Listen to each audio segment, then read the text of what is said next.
اور ان 1 من چاول کے اندر اگر 1 پاؤ ریت کے ذرات ڈال دیں تو اب آپ مجھے بتائیں کہ اب ہم نے کیا کرنا ہے کہ ریت کے ذرات کو چاولوں سے پاک کرنے چاولوں کو ریت کے ذرات سے پاک کرنے کے لیے ان سے نکالنے کے لیے ہم کیا کریں گے؟ چاول کے دانے چنیں گے یا ریت کے ذرات چنیں گے؟ ریت کے ذرات چنیں گے، کم ہے، کم تعداد میں جی۔ ان کو چنیں گے۔ تو اب یہ ہے کہ اصل دین کے اندر یہ ہے کہ چیزیں مباح ہیں، ٹھیک ہے؟ تو اب شریعت نے یہ کیا ہے کہ یہ نہیں کہا کہ یہ بھی مباح ہے، یہ بھی مباح ہے، یہ بھی مباح ہے، یہ نہیں، کیونکہ مباح چیزیں بہت زیادہ ہیں۔ اب شریعت اگر بیان کرنے لگتی قیامت تک کہ یہ بھی مباح ہے، بھائی مرغی کھانی بھی مباح ہے، بھائی انڈا کھانا بھی مباح ہے، بھائی توری کھانا بھی مباح ہے، ٹماٹر کھانا بھی مباح ہے، ہر چیز کو اگر شریعت بیان کرنے لگتی تو پھر پتہ نہیں 576 پارے بھی ہوتے تو پھر بھی کم پڑ جاتے جس طرح وہ جی یہ قرآن شریف میں ذکر کیا ہے کہ سور کا گوشت حرام ہے، جی جی مطلب تو پورے یہ والی باتیں پوری تو تفصیل نہیں بتائی، تفصیل نہیں بیان کی جاتی، اس میں جو چیزیں حرام ہوتی ہیں وہ بیان کر دی جاتی ہیں کہ بھائی یہ چیز حرام ہے، اس سے بچو، اس کے علاوہ مباح ہے۔ تو اسی طرح جو چیزیں جن سے قرآن و سنت نے منع کرنا مقصود تھا انہیں قرآن و سنت میں بیان کر دیا ہے کہ بھائی یہ چیز یہ کام نہیں کرنا، اس کے علاوہ کرنا ہے۔ تو اب اصل یہ دیکھیں گے کہ سرکار نے یا قرآن نے یا صحابہ نے کسی شے سے منع تو نہیں کیا، اگر منع نہیں کیا تو وہ مباح ہوگا۔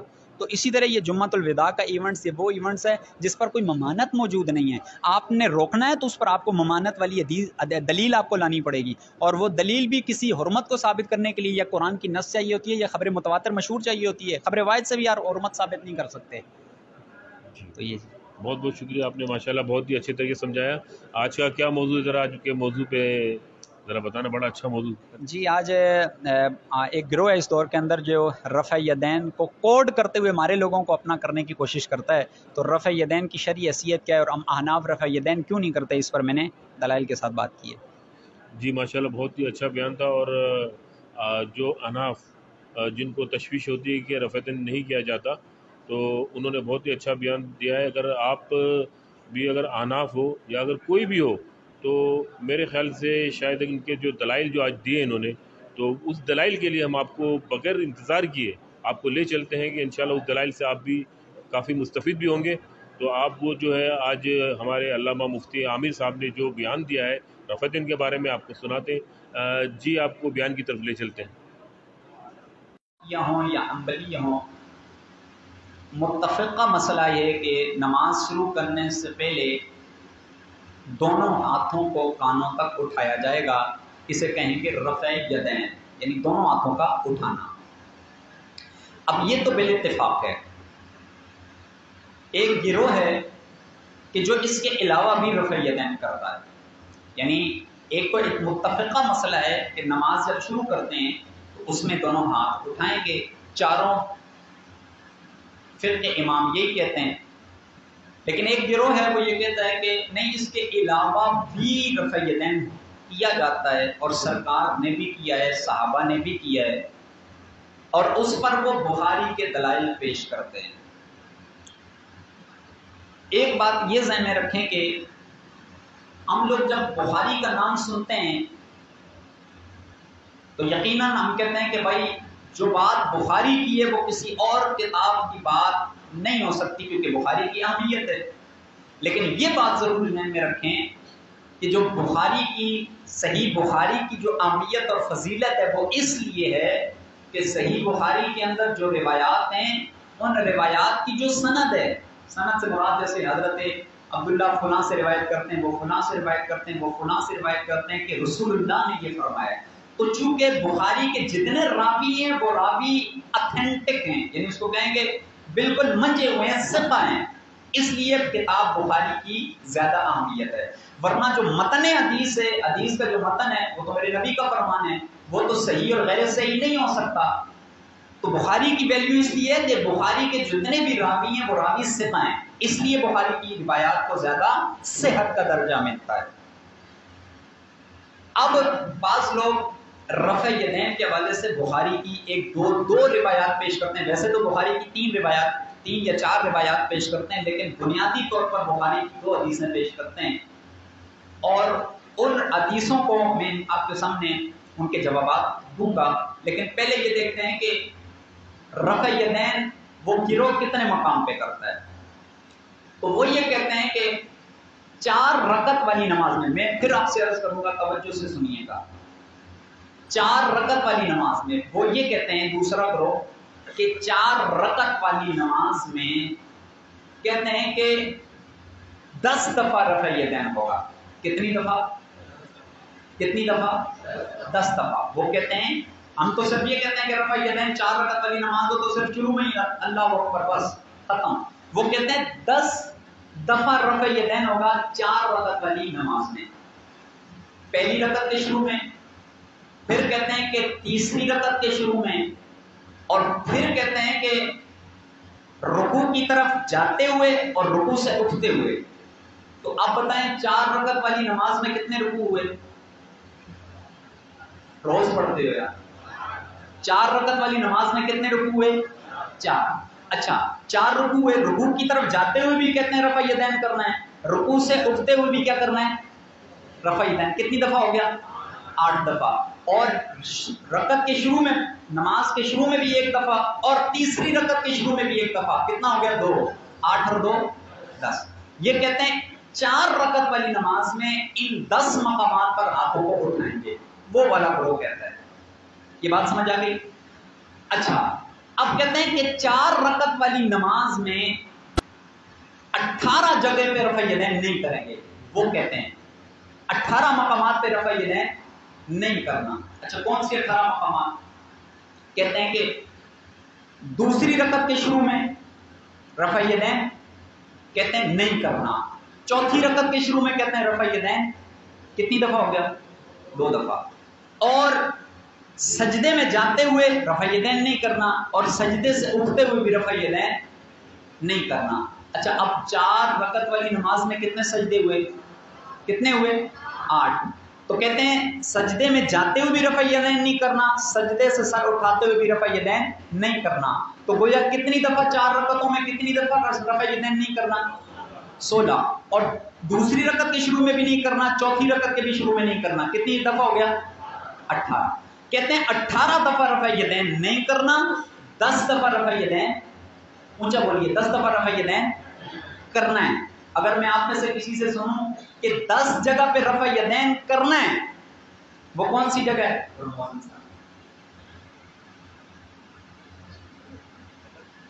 10 دفعہ جہاں وہ کہتا ہے 10 دفعہ جہاں رفع یدین کرنا ہے وہ ہے رکوع میں جاتے ہوئے اور رکوع سے اٹھتے ہوئے. تو 4 رکعت میں 4 رکوع ہیں، تو جاتے ہوئے 4 اور اٹھتے ہوئے 4، 8 ہو گئے. اور پہلی رکعت میں اور تیسری رکعت کی شروع میں جی تو یہ ہو گیا 10. یعنی پھر دوبارہ سن لیں کہ کہتے ہیں کہ 10 دفعہ رفع یدین کریں گے، پہلی رکعت کے شروع میں، تیسری رکعت کے شروع میں، اور رکوع کی طرف جاتے ہوئے بھی اور رکوع سے سر اٹھاتے ہوئے بھی. رکوع 4 رکعت والی نماز میں کتنے ہوئے؟ 4. تو جاتے ہوئے 4 ہو گئی، اٹھتے ہوئے 4 ہو گئی، 4 اور 4 8، اور پہلی رکعت کے شروع میں 9، اور تیسری رکعت کے شروع میں کتنے ہو گئے؟ 10. پھر کہتے ہیں کہ ایک بات تو یہ ہے کہ 4 رکعت والی نماز میں وہ کہتے ہیں یہ 10 دفعہ رفع یدین کرنا ہی کرنا ہے. اچھا پھر کہتے ہیں 4 رکعت والی نماز میں ہی 4 رکعت والی نماز میں 10 دفعہ رفع یدین نہیں کرے گا، اس کی نماز کون کہتا ہے؟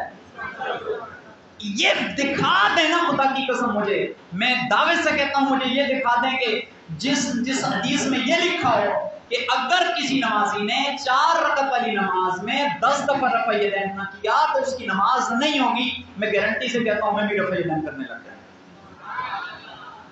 یہ بنیادی طور پہ 4 باتیں ہوتی اور چاروں ہی انتہائی کمزور، انتہائی ضعیف اور انتہائی. اچھا ہمارے یہاں ہوتا کیا ہے نا، ہمارے یہاں لوگوں کو دکھا دیتے ہیں لیکن بخاری کی روایت ہے، ہمارے لوگ پریشان ہو جاتے ہیں یار بخاری کی روایت لے کے آیا. اور بخاری میں تو دیکھیں نا، بخاری میں تو جو بھی سند آتی ہے وہ تو بالکل اتھینٹک ہوتی ہے، کیونکہ بخاری کے سارے راوی ثقہ اور جتنے بھی محدثین ہیں انہوں نے امام بخاری پہ اتفاق کر لیا کہ وہ کوئی ضعیف حدیث ذکر ہی نہیں کرتے. تو جہاں بھی بخاری کا نام لیا جاتا ہے ہمارے لوگوں کو چہرے پہ پسینہ چھوٹ جاتا ہے. اب کیا کریں؟ یاد رکھیں امام بخاری کی روایات میں سے یہ 2 روایتیں لیتے ہیں، ایک حضرت عبداللہ بن عمر والی اور حضرت عبداللہ بن حویرث والی. اچھا اب مزے کی بات یہ ہے، یہ بات ضرور ذہن میں رکھیں کہ میرے نبی نے شروع میں رفع یدین کیا ہے. اونچا بولیے، حضور نے رفع یدین کیا ہے، یعنی حضور نے رکوع کی طرف جاتے ہوئے رکوع سے اٹھتے ہوئے رفع یدین کیا ہے، اس کا ہم انکار نہیں کرتے. لیکن باتفاق علماء حضور نے اپنی زندگی کے آخری ایام میں رفع یدین کو ترک کر دیا تھا. اونچا بولیے کیا کر دیا تھا؟ یہی وجہ ہے کہ خلفائے راشدین کے دور میں ان اجل خلفاء نے رفع یدین نہیں کیا. تو اعتبار زندگی کے آخری ایام کا ہوتا ہے. ویسے تو قرآن کے اندر آپ کو پتہ ہے قرآن کریم کے اندر بہت ساری ایسی آیتیں ہیں جو ہم پڑھتے ہیں لیکن اس پر عمل ہے وہ آیتیں منسوخ ہیں. جیسے قرآن میں پہلے یہ تھا کہ اگر کوئی بندہ روزہ نہیں رکھتا اس کی جگہ فدیہ دیتا ہے تو ٹھیک ہے، لیکن یہ حکم منسوخ ہو گیا اور فرمایا ومن شاہد منکم الشہر فلیصم، کہ جو مہینہ پائے گا اسے روزہ ہی رکھنا پڑے گا، فدیہ نہیں دے گا. ہاں وہ شیخ فانی ہے اس کا الگ مسئلہ ہے، لیکن پہلے یہ تھا کہ کوئی نوجوان بھی روزہ توڑ دے فدیہ دے دے تو اس کا فدیہ روزے کی جگہ ہو جائے گا، اس کو اس کی قضا کی بھی حاجت نہیں ہے. لیکن یہ حکم منسوخ ہو گیا. لیکن ابھی بھی قرآن کی آیت حکم میں تو منسوخ ہے لیکن اس کی تلاوت ابھی بھی کی جاتی ہے. تو پتہ چلا قرآن میں بھی بہت ساری ایسی آیتیں ہیں جن کا حکم منسوخ ہے لیکن تلاوت کی جاتی ہے. اسی طرح رفع یدین میرے نبی نے کیا ہے لیکن اپنی آخری ایام میں اس کو ترک کر دیا تھا اور اس سے صحابہ کو منع بھی کر دیا تھا.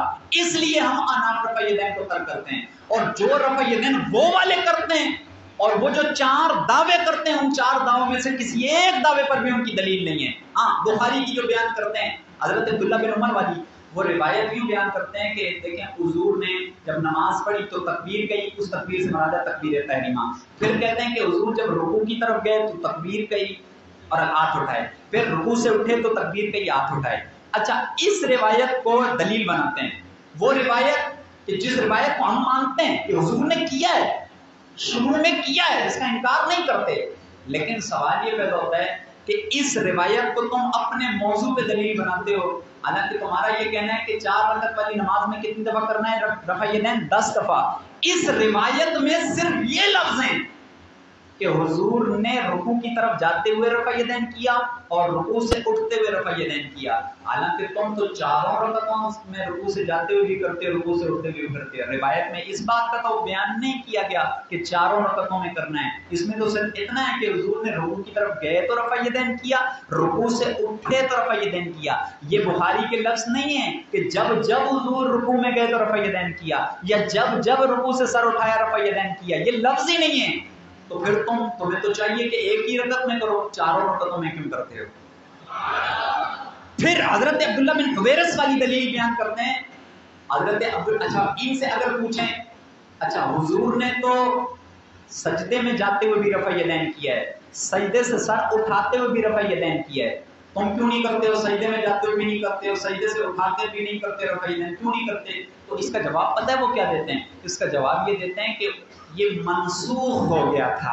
حضور پہلے کرتے تھے، یعنی سجدے میں جاتے ہوئے بھی رفع یدین کرتے تھے، سجدے سے اٹھتے ہوئے بھی رفع یدین کرتے تھے، لیکن وہ جواب دوسرا طرف یہ دیتا ہے کہ یہ پھر منسوخ ہو گیا تھا، حضور نے چھوڑ دیا تھا. تو ہم کہتے ہیں بابا ہم بھی تو یہی کہتے ہیں جس طرح سجدے والا معاملہ منسوخ ہو گیا تھا اسی طرح رکوع والا معاملہ بھی منسوخ ہو گیا تھا. اور سب سے بڑی بات میں پھر یہ کہتا ہوں کہ ہمارے لوگوں کو یہ کہا جاتا ہے کہ دیکھیں بخاری، یاد رکھیں محدثین کا کام کیا ہوتا ہے، بخاری کے اندر کتنی روایتیں ایسی ہیں، میں آپ کو اگر دکھا دوں نا بخاری کی کثیر روایتیں ایسی ہیں جن روایات پر خود امام بخاری بھی عمل نہیں کرتے. یعنی عمل نہ کرنے سے مراد یہ ہے کہ وہ امام بخاری کا موقف نہیں ہے. امام بخاری کا موقف کچھ اور ہے لیکن وہ روایات کچھ اور ہے. کیوں؟ وجہ یہ یا تو وہ روایات منسوخ ہوتی ہیں یا وہ روایات امام بخاری رحمۃ اللہ تعالی علیہ اس کی تعویل بیان کرتے ہیں. تو صرف بخاری میں آ جانا اور پھر یہ کہنا کہ بخاری میں آ گیا ہے لہٰذا یہ صحیح ہوگا، کہ بابا محدثین کا کام یہ ہوتا ہے صرف نقل کرنا. جہاں تک بات اس کی ہے کہ وہ ہمارا مذہب بھی ہے، اس سے اس نقل کا کوئی تعلق نہیں ہے. تو یاد رکھیں یہ بہت ہی عام باتیں ہیں، ان کو یاد رکھیے گا. اگر کسی کو ابھی بھی کوئی سمجھ نہیں آئی تو مجھ سے ضرور رابطہ کریں، میں انشاءاللہ ضرور سمجھا دوں گا. اللہ تبارک و تعالی ہم سب کی حاضری کو اپنی بارگاہ میں قبول فرمائے. جی اس حوالے سے اگر کسی کو رابطہ کرنا ہے تو مجھ سے ضرور رابطہ کر لے. تھوڑا سا اگر اور کسی کو کنفیوژن ہے یا اس حوالے سے اگر کسی کو اور زیادہ تشفی چاہیے تو ضرور مجھ سے رابطہ کریں. جو وہ بخاری کی روایات پیش کرتے ہیں میں وہ روایات بھی دکھا دوں گا اور اس میں الفاظ بھی دکھا دوں گا کہ ان الفاظ میں یہ تو نہیں آیا کہ 4 رکعتوں میں حضور کرتے تھے، وہ تو 1 رکعت کی ہی بات ہے. اور پھر دوسری بات وہی بات ہے کہ صحابہ نے اس کو آخری ایام میں ترک کر دیا تھا، میرے نبی نے بھی ترک کر دیا تھا، تو پتہ چلا رفع یدین والا معاملہ منسوخ ہو گیا ہے۔ اچھا اب یاد رکھیں، بس آخر میں ایک چیز اور ذہن میں رکھیں کہ وہ گروہ یہ کہتا ہے کہ اگر کوئی نمازی رفع یدین 4 رکعت والی نماز میں 10 جگہ رفع یدین نہیں کرے گا تو اس کی نماز، وہ کہتے ہیں اس کی نماز نہیں ہوتی۔ لیکن یہ بات یاد رکھیے گا، امام شافعی کے نزدیک رفع یدین ہے، امام شافعی کے نزدیک رفع یدین۔ اچھا اس کی وجہ یہ، اچھا اب آپ بولیں گے تھوڑی سی کنفیوژن ہو جائے گی، چلیں تھوڑا سا وقت آج زیادہ ہو گیا تو کوئی مسئلہ نہیں۔ اصل میں مسئلہ یہ ہے کہ جو احکام شرعیہ میں فقہا کا جو اختلاف ہے نا، یہ اختلاف باعث برکت ہے، اصول میں اختلاف نہیں ہے، فروع میں اختلاف ہے۔ مثلاً کیسے سمجھیں، مثال کے طور پہ اصل یہ کہ دھوپ میں سمجھاتا ہوں کہ دھوپ لگانی چاہیے، سارے مانتے ہیں، امام شافعی بھی چلے مثلا امام شافعی بھی مانتے ہیں دھوپ لگانی چاہیے، امام اعظم امام احمد بن حنبل اور دیگر امام محمد اور دیگر جتنے بھی فقہا ہیں وہ سارے مانتے ہیں کہ دھوپ لگانی چاہیے۔ اب اس میں اگر فروع میں جا کے اختلاف ہوتا ہے، فروع میں جا کے کیسے، جیسے امام اعظم کہتے ہیں دھوپ تو لگانی چاہیے لیکن میری دلیل یہ ہے کہ مدینے کی دھوپ زیادہ اچھی ہے، امام شافعی کہتے ہیں میرے نزدیک پاکستان کی دھوپ زیادہ اچھی ہے، دلائل ہوتے ہیں اپنے اپنے، حالانکہ ہر ایک یہ کہتا ہے کہ دھوپ لگانی چاہیے۔ آگے فروع میں اختلاف، اور فروع میں اختلاف ان پر دلائل موجود ہیں، یہ جو اختلاف ہے اس کے بارے میں میرے نبی نے فرمایا یہ اختلاف باعث برکت ہے، اور اس اختلاف میں ہر مجتہد کو اجر ملے گا، ثواب ملے گا، اگرچہ وہ خطا کر جائے پھر بھی اس کو ایک نیکی ملے گی، یہ کہتے ہیں فروع میں اختلاف۔ تو اب امام شافعی کے نزدیک رفع یدین ہے، لیکن یاد رکھنا امام شافعی مجتہد ہیں۔ آج کل کے جو دوسرے گروہ والے ہیں، چونکہ اجتہاد تو دور کی بات، انہیں حدیث کی بنیادی حدیث کی اقسام ہی نہیں پتا، شاید حدیث صحیح کی تعریف ہی نہیں آتی ہوگی، حسن صحیح، حسن لغیری، حسن لذاتی کی تعریفات کیا ہوتی ہیں وہ بھی نہیں آتی ہوں گی، تو وہ اگر ان کے لیے یہ ہے کہ وہ امام اعظم کی تقلید کریں، کیونکہ ابھی تک تو وہ تقلید کرنے کے قابل بھی نہیں ہے، جو ان کی علمی حیثیت اور وقار ہے، جائے کہ وہ اپنے طور پہ یہ کہیں کہ نہیں ہمارے نزدیک رفع یدین ہے، تو امام شافعی خود مجتہد ہیں، اور امام شافعی کے نزدیک چونکہ وہ ان احادیث کو منسوخ نہیں مانتے اور ان کے پاس دلائل ہیں، اور ایک مجتہد اپنے دلائل کی بنیاد پر اپنا موقف قائم کر سکتا ہے، لیکن چونکہ ہم حنفی ہیں، امام اعظم کے مقلد ہیں، اور امام اعظم کے جو اس موقف پر دلائل ہیں وہ دلائل بہت زیادہ اتھینٹک ہیں، بہت زیادہ پاورفل ہیں، اگر ان کا دیگر دلائل سے امام شافعی کے دلائل سے کمپیئر کرتے ہیں تو امام اعظم کے دلائل بہت زیادہ اچھے ہیں، بہت زیادہ پاورفل ہیں،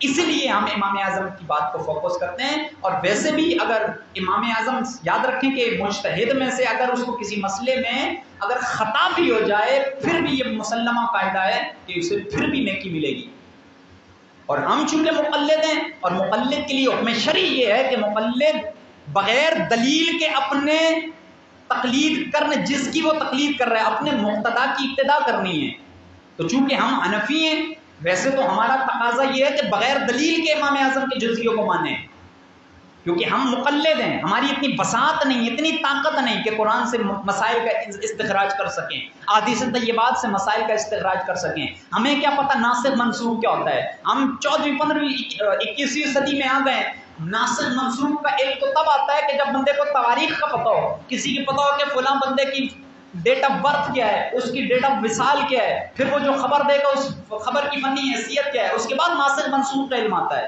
اور یہ وہی کر سکتا ہے کہ جو پہلے دور کے اندر ہوا ہو، صحابہ ہوں، تابعین ہوں یا تبع تابعین ہوں۔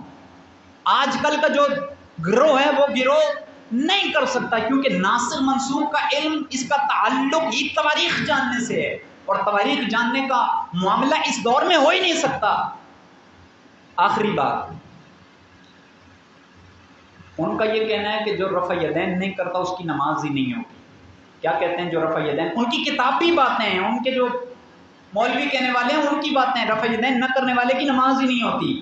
تو اب میں آپ سے پوچھتا ہوں، ہماری مسجد میں بھی شاید آپ نے دیکھے ہوں گے، کبھی عصر میں ہوتے ہیں، کبھی مغرب میں ہوتے ہیں، آپ نے دیکھا ہے، حالانکہ ان کا موقف یہ ہے کہ ہماری نماز نہیں ہوتی، ہماری نماز تو ہماری نہیں ہوتی، تو چونکہ میں بھی حنفی ہوں تو میری بھی نہیں ہوتی ان کے نزدیک، تو بابا جب میری نماز نہیں ہوتی تو میرے پیچھے نماز میں جماعت میں کھڑے ہو کے کیا کر رہے تھے؟